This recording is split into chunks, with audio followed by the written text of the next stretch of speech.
Most people think that you put pollinators down in the spring, but we did something very differently this year. And after talking with my seed supplier, we decided to put it down in the winter. And the reason we did that was just so that it could have a sufficient number of cold hours so that maybe in the spring it would be ready to bud out. I'm 7th generation here on this land in eastern North Carolina. And this land's been worked long before I got here. And the thing that I want to do is to make sure that I can leave it a little bit better for the next generation that comes along. Run wheat with it instead of that oil dry to get it to flow. So we'll have some wheat coming in there, but that should be fine. Hopefully that'll just give us a little bit of nitrogen for the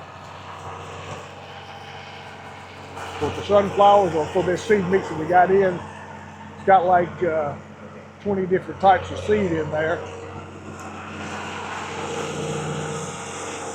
I'll see if I can't post a copy of the seed mix that we have.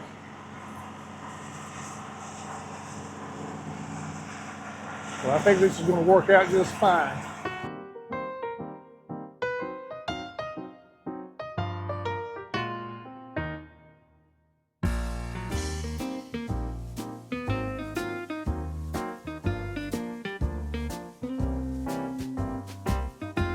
We're out here on site with Mr. James West. He's going to be planting my trees. They're lining up this first row. Keep on down a little further. In this first row, and I think he said 7 rows will have hardwoods in here for an acre, and then the rest of it will be the longleafs. So he said he's going to get started first thing 8 o'clock in the morning, and he says he'll be done Monday afternoon.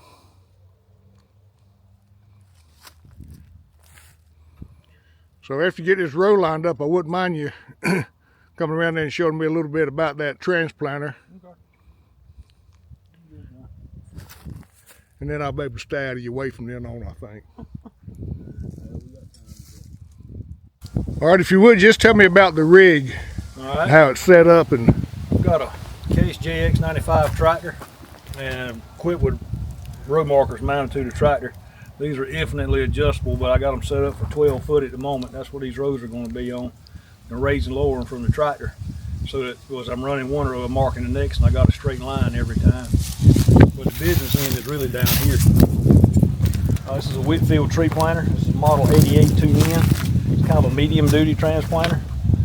It's made for old fields, but you can take it into a reasonably rough place. I wouldn't put it where stumps are at. And the way this thing works is I can raise and lower it from the tractor. We've got this coulter in the front, and it does 2 things that helps keep things straight. It also splits the ground in a narrow slit and cuts any vegetation ahead of me so it doesn't wad up. And then right behind that is the, so how big a slot will that leave? About a 1/4 inch. Is that all? That's it, about a 1/4, less than a half anyhow. And all it does is it just prepares a slit for the ripper to follow in. And that's that big piece under the bottom. It'll go on down roughly 10 inches, sometimes 12, depends on the ground, and cuts the hard pan. I've got a clay point on it right now, and that actually rips in 3 directions. So you get a little bit of a heaving effect, and that breaks up any hard pan really good. And then that'll keep it from J-rooting on us. That's right. We will rip way deeper than what we're going to plant.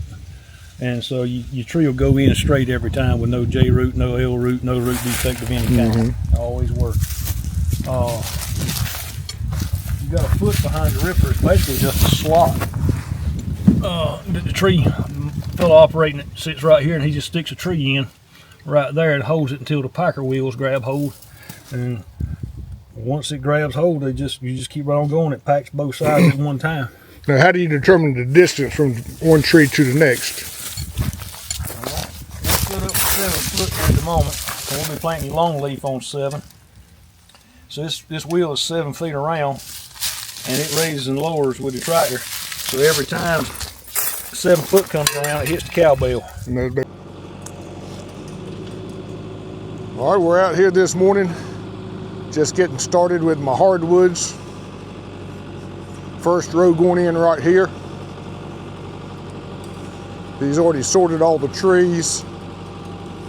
And these are white oaks that are going in. So we'll put in probably 200 of these, which will probably be, I'm sure, at least 2 rows. And then the rest of it will be Shumar oaks. They didn't come in, so he's thinking they'll probably be delivered. Hopefully, he said this afternoon or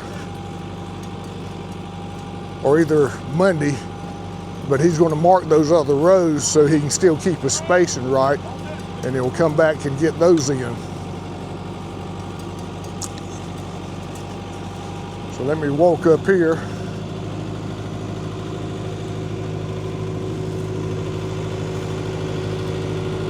All right, he's checking it out.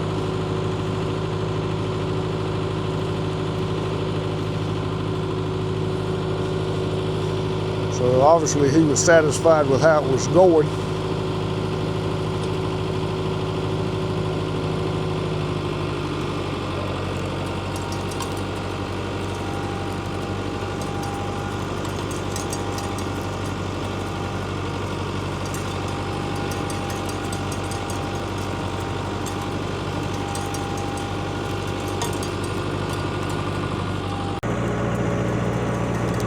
So he's putting them in the groove, and then you got those 2 press reels that are coming back and pushing that dirt up around the containerized root.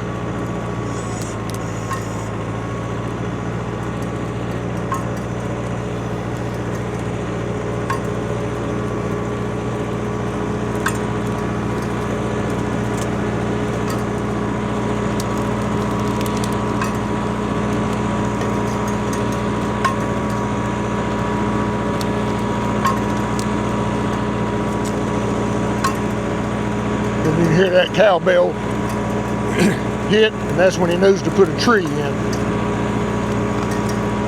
Because the diameter of that wheel is 7 foot. So every time it goes around and hits the bell, he's traveled 7 foot and it's ready for another tree.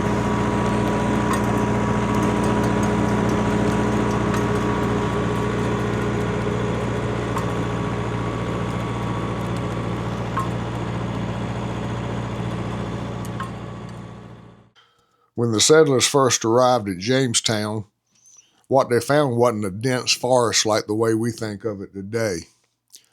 This landscape was dominated by longleaf pine, stretching across roughly 90 million acres from Virginia down through the Carolinas and into Florida. It was an open savanna, tall pines, widely spaced, sunlight reaching the ground, grasses, wildflowers, and wildlife thriving underneath. Fire was a part of this ecosystem. It wasn't a disaster, but it was a regular, natural process. Lightning, and human-set fires kept the understory open and the ecosystem in balance. Over time, we changed that. Logging practices removed the longleaf. Fire was suppressed. Faster-growing species replaced slower, more resilient ones. The land grew thicker, darker, and less diverse. So what you're looking at now is an attempt to reverse a small piece of that history, to restore a system that once worked with fire, wildlife, time, instead of working against it. This isn't about going backwards. It's about remembering what the land was capable of and giving it a chance to move back into that direction again. And if you like these videos, please give me some comments and let me know what you'd like to see, because over this next 5-year period, I was thinking about coming through here and keeping a progression going with a series on these longleaf pines so you could see the growth stages that it would be in, and even some of the spraying and burning. So just give me some comments there. Let me know what you'd like to see. And if you would, also subscribe and follow me along on this next CSP journey. We finished up the CSP contract that I had from 2020 to 2025.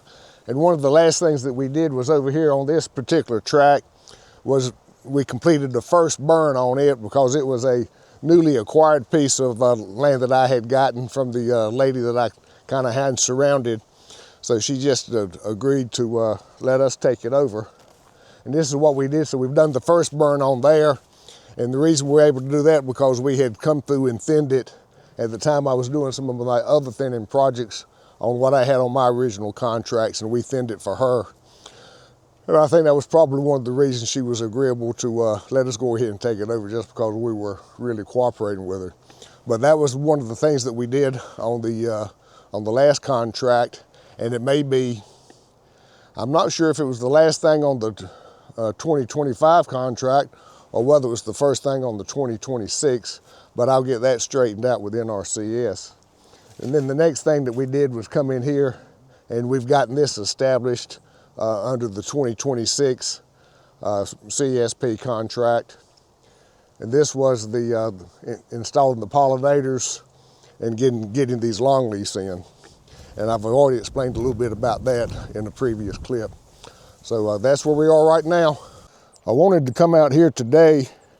This is 3 weeks after we put in these longleafs, and just show you what the livability looks like. It all looks real good to me.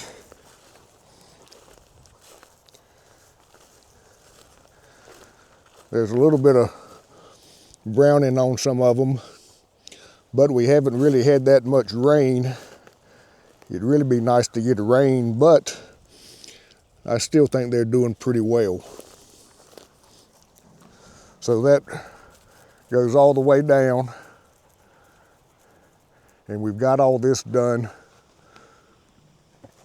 So just to give you a quick shot of what these rows look like and how the plants look, or how the trees look.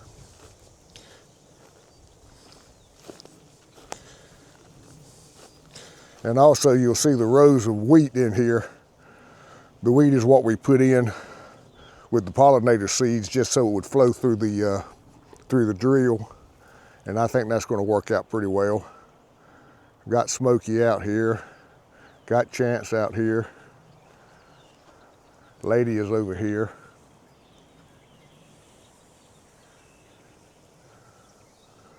So that ought to be it for the final shot for this video.